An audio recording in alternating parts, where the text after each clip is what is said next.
C'est pas tout le monde qui peut agir.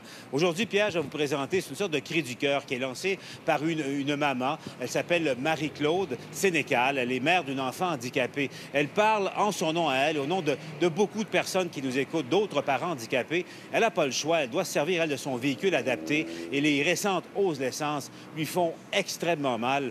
Vous allez comprendre pourquoi. Joanie, regarde ici. Marie-Claude Sénécal est une mère monoparentale. Joanie, sa plus jeune, aura 7 ans samedi. Elle souffre de paralysie cérébrale. Le bonheur est au rendez-vous, mais leur vie est aussi un combat constant. On va lui mettre son émission préférée. J'ai pas le choix d'avoir une camionnette adaptée, j'ai pas le choix de faire certains déplacements. Je peux pas dire, ah, ma belle, cette semaine, on est allé 2 fois à l'hôpital Sainte-Justine, il n'y a plus d'argent pour mettre dans le réservoir d'essence, mais on va pas à l'hôpital. C'est pas comme ça que ça fonctionne. En un mois, un plein d'essence pour leur véhicule adapté est passé de 85 à 95, puis cette semaine à 110 $.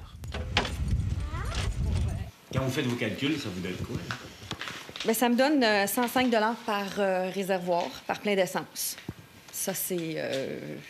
Je fais pas une semaine avec ça. Juste l'aller-retour au travail, école et en même temps l'hôpital Sainte-Justine, j'y arrive pas avec ça. Qu'est-ce que tu veux? Soir et matin, Marie-Claude se rend travailler et ensuite chercher sa fille à l'école adaptée. Minimum 250 km par semaine dans ce véhicule, certes adapté pour sa fille, mais pas nécessairement pour le prix de l'essence. Quand j'ouvre mon porte-monnaie, puis que ça me coûte 105, 110, 115, 120 $ d'essence, je pense à mon épicerie, puis je me dis, ben voyons, c'est mon épicerie de la semaine qui vient d'y passer, là. Elle se sent donc prise en otage par le prix du pétrole par les pétrolières. Je peux pas couper là-dedans parce que je peux pas la changer d'école, puis je peux pas m'acheter un véhicule plus économique parce que une petite voiture qui consomme pas beaucoup d'essence, ça s'adapte pas. Un fauteuil roulant, ça rentre pas là-dedans. Puis j'ai absolument besoin d'une camionnette pour le fauteuil roulant parce que sinon, je suis pas capable de transporter Joanie. Il y a aussi les compagnies pétrolières qui font beaucoup de sous. Puis là, on se dit, ces gens-là qui font plein d'argent pensent pas aux conséquences que ça a dans la société.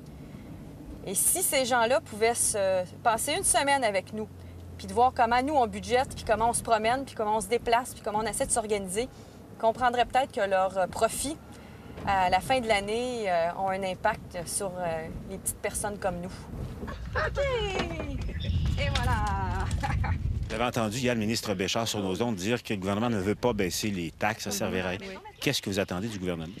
Bien, que le gouvernement nous aide. C'est sûr que des enfants handicapés, ça coûte très, très cher. Il y a des enfants qui sont dans des centres qui sont placés parce que c'est un non-choix. Mais les parents qui veulent garder leurs enfants à la maison puis qui ont la possibilité de le faire, bien, qui offrent des crédits d'impôt, qui fassent comme avec les travailleurs autonomes, qui nous donnent à la fin de l'année, si on présente des factures d'essence, des remboursements pour qu'on puisse continuer à offrir à nos enfants une belle qualité de vie, qu'on puisse les garder avec nous. On voit qu'il y a beaucoup de problèmes, peu de solutions. Hein? Ah, c'est quand même une leçon de courage qu'on s'en rend compte. Et Pierre, j'ai demandé à mon collègue Robert Plouffe de poser la question au ministre responsable, c'est Philippe Couillard.